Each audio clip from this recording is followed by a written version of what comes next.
राधे राधे मित्र सज्जनों, हरे कृष्णा।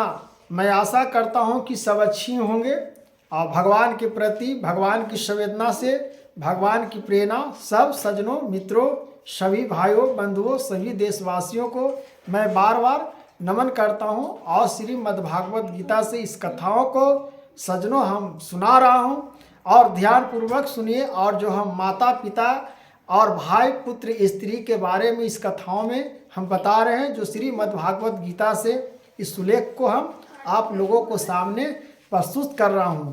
जो सज्जनों राधे राधे बोलिए, बहुत अच्छा लगता है। और राधे राधे जब बोलते हैं तो हृदय से बहुत विचित्र सी की आवाज़ निकल पाती है और जगत कल्याण के लिए जगत में हमारा जीवन आकांक्षा के रूपों में बन जाती है। इसलिए भगवान की परमात्मा को ईश्वर को पाने के लिए और क्या नहीं करनी चाहिए और क्या करना चाहिए, जो जीवन में आपको बता रहा हूँ। कहा गया भगवान श्री कृष्ण जी लिखे हैं श्रीमद्भागवत गीता में, हे मेरे सज्जनों, हे मेरे मित्र, हे मेरे दोस्त, हे मेरे प्रिय भक्त, आप लोग जो कथाओं में सुनाते हैं, मेरे अंतकरण में जो जीवन में सच्चाई जान लेते हैं, उसकी सच्चाइयों को और उसकी प्रेरणा को जो अपने हृदय में अमल कर लेते हैं, उनका महाआकांक्षा के रूपों में परमात्मा को देखा जाता है। भगवान क्या कहते हैं?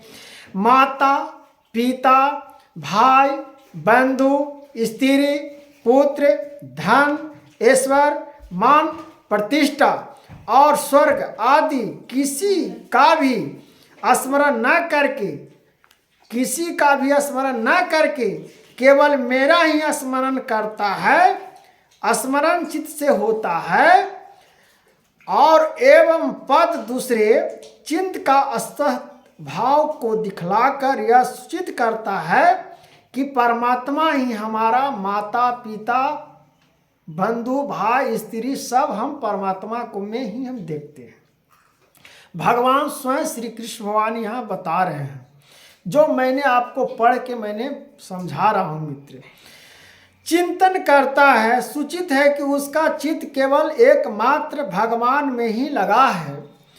प्रश्न महाभद्रवाकी प्रतिका क्या अभी प्रिय है? सजुत मुक्तियों में से किसी मुक्ति को प्राप्त हो जाना या निर्गुण ब्रह्मा को प्राप्त होना? उत्तर यह बता साधक की इच्छा पूरे निर्भर है। उसकी जैसी इच्छा होती है उसी के अनुसार वह भागवत प्राप्ति होती है। जैसा आपको इच्छा होता वैसा ही भागवत प्राप्ति मिलती है। सज्जनों, अगर आपको नकारात्मक सोच है तो आपको नकारात्मक ही सोच आपको बदल देगा। इसलिए आप भगवान को प्राप्ति भगवान को चाहते हैं तो आपको भगवान ही मिलेंगे, प्राप्त होता है। प्रश्न की सभी बातें भगवान के अंतर्गत है, इसमें कुछ भी संन्यास नहीं है। इससे कथन किया गया है कि अभी प्रिय उत्तर इस वाक्य से यह भाव दिखलाया गया है कि अंत काल में भगवान स्मरण करने वाले, अंत काल में भगवान का भी स्मरण करने वाले मनुष्य किसी भी देश और किसी भी काल में क्यों न मरे एवं पहले के उसके आचरण चाहे जैसा भी हो क्यों न रहे हो, उससे भगवान की प्राप्ति निस्संदेह मिल ही जाता है, हो जाती है। इसमें जरा भी शंका नहीं है। मेरा अंतकरण में भगवान यहाँ स्पष्ट लिख रहे हैं, मेरा अंतकरण में आप कितनो बड़ा पापी हो, कितनो दुष्टाचार हो, अंतकरण प्राण टूटते समय अगर भगवान को नाम ले लिया तो आपको कल्याण हो जाएगा, भगवान की प्राप्ति हो जाएगी। मेरा चिंतन करते हैं उन्हीं को तो बात ही क्या है, जो इस मनुष्य जन्म के अंतिम क्षण तक भी मेरा चित्त करता हुआ शरीर त्याग कर जाता है, उसको भी मेरी प्राप्ति हो जाती है। प्रश्न मम पद किसको वाचक है? उत्तर जिस समाग्रह के वर्ण की भगवान ने 7वें अध्याय के प्रथम श्लोक में प्रतिज्ञा की थी। भगवान ने प्रतिज्ञा की थी कि जिसका वर्णन 7वें अध्याय के तीसरे श्लोक में किया है। मम पद से यह भी उसी समाग्रा का वाचक है। समाग्रा में भगवान के सभी स्वरूपों आ जाते हैं, भगवान को सब रूप का स्मरण आ जाते हैं। मित्र सज्जनों, इसीलिए यदि कोई किसी एक स्वरूप विशेष का भगवान बुद्धि स्मरण करता है तो वह भी भगवान का ही स्मरण करता है। अगर भगवान का स्मरण करते हैं तो भगवान का ही प्राप्त होगा। अगर भगवान की प्राप्ति नहीं चाहते हो तो आप नए नए प्रकार से भटक सकते हो, इसमें आपको कोई संक्षेप नहीं है। परमात्मा है, ईश्वर है, हमारा सब कल्याण करने वाले परम पिता परमेश्वर हैं, जो भगवान श्री मद् भागवत गीता में लिखे हुए हैं, जो भगवान श्री कृष्ण जी स्वयं अपने मुख और कमलों से बोले हैं। तथा भगवान के विभिन्न अवतारों से संबंध रखने वाले भगवान के अवतारों को सब जो गमन करते हैं, जानते हैं, उनकी वचन को बोलते हैं, वो भगवान का ही नमन होते हैं, भगवान का ही स्मरण होता है। सज्जनों मित्रों, नमन गुण और भाव और लीलाएं चरित्र आदि भगवान की लीला और चरित्र को भी गमन करनी चाहिए, उनकी नाम लेनी चाहिए कि भगवान धरती पर आए थे तो कैसे लीलाएं करके हम लोगों को जीवन में गए हैं, उस पर आप अमल उतरिएगा तो भगवान को स्मरण होगा।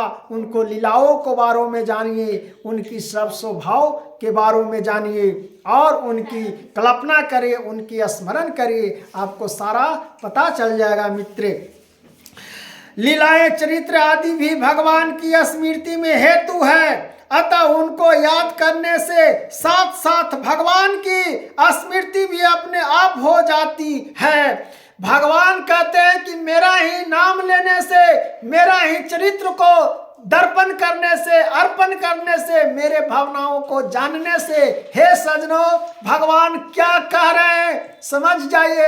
अगर इतने लीलाओं से समझ गए, परमात्मा स्वयं मिल गए, उनको लीलाओं को भी आप उल्लेख करते हैं, किसी को बताते हैं, परमात्मा आपको स्वयं मिल जाएंगे। हे मित्र, इसलिए परमात्मा को पाना है तो अपने जीवन में एकदम परमात्मा को, चरित्र को जान लो और यह आपका मृत्यु साथ जाएगा। यह आपको कोई साथ नहीं जाएगा, न भाई न मित्र और पिता, न धन न दौलत, कुछ नहीं जाएगा। ये जानते हुए भी अनजान बनना क्या है।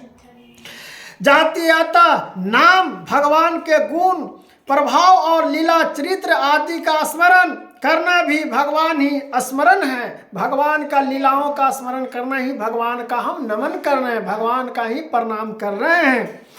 एवं क्या क्या अभिप्रिय है, प्रश्न लिख रहे हैं, प्रश्न एवं क्या अभिप्रिय है। उत्तर यहाँ मम और स्मरण के बीच में एवं पद के देकर भगवान यह बतलाते हैं कि वह इस प्रकार से कहा गया, यह संबंध बात की गई है कि भगवान स्मरण करते हुए मरने वाले भगवान के ही प्राप्त होता है। जो मनुष्य भगवान को स्मरण करते हुए प्राण टूट जाता है, वो भगवान का ही स्मरण करके भगवान के वैकुंठों में जाते हैं।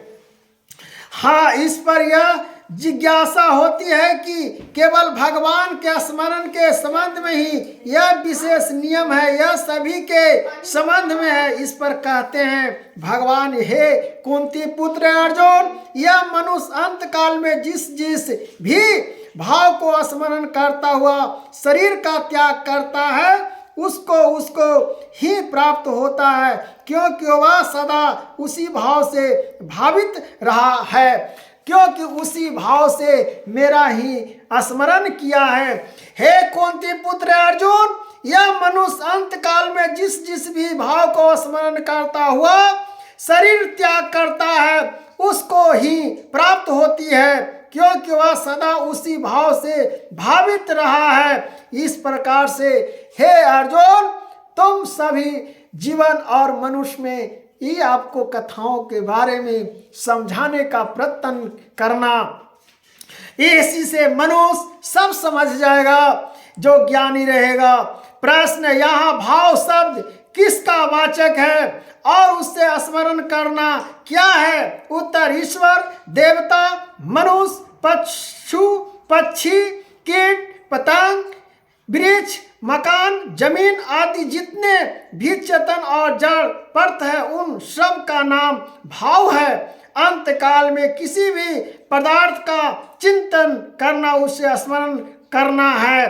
प्रश्न, अंत काल जिस समय वाचक है? उत्तर, जिस अंतिम क्षण में इस स्थूल देह से प्राण इंद्रियों मन और बुद्धि जीवात्मा वियोग होता है उस क्षणों को अंत काल में कहते हैं।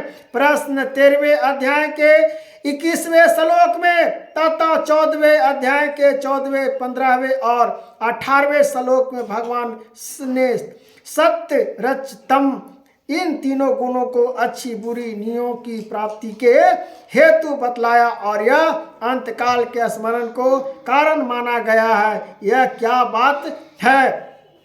जिस प्रकार से मनुष्य जो कुछ भी कर्म करता है वह संस्कार से उससे अंतकरण में अंति हो जाता है, इस प्रकार अंक कर्म का संस्कार अंतकरण में भरे रहते हैं। इन संघर्षों को अनुसार ही जिस समय जैसा सहकारी नियत मिल जाता है वैसी स्मृति और वृत्ति और स्मृति होती है। जब सात्विक कर्म की अधिकता से सात्विक संसार बढ़ जाता है उस समय मनुष्य सत्वगुण हो जाता है और उस शिष्य के अनुसार स्मृति भी सात्विक होती है।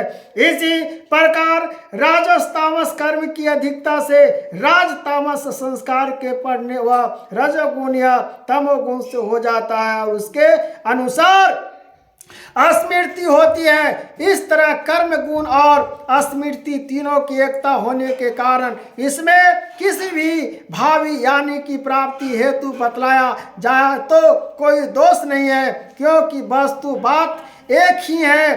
प्रश्न, अंत इस प्रकार से भगवान ने देव, मनुष्य, पशु, वृक्ष आदि सजीव पदार्थों को स्मरण करते हुए करने वाले उन्हें अयोनि के प्राप्त होता है, यह बात तो ठीक है, किंतु जो मनुष्य जमीन मकान आदि जड़ पदार्थों का चिंतन करता हुआ मरता है वह उसको कैसे प्राप्त होता है? उत्तर, जमीन मकान आदि चिंतन करते मरने वालों को अपने गुण अवगुण अनुसार अच्छी बुरी योनि मिलती है और उस योनियों में वह अंतिम समय की वासना के अनुसार जमीन मकान आदि जड़ पदार्थों को प्राप्त होता है। वह जड़ और वह जमीन बन जाता है।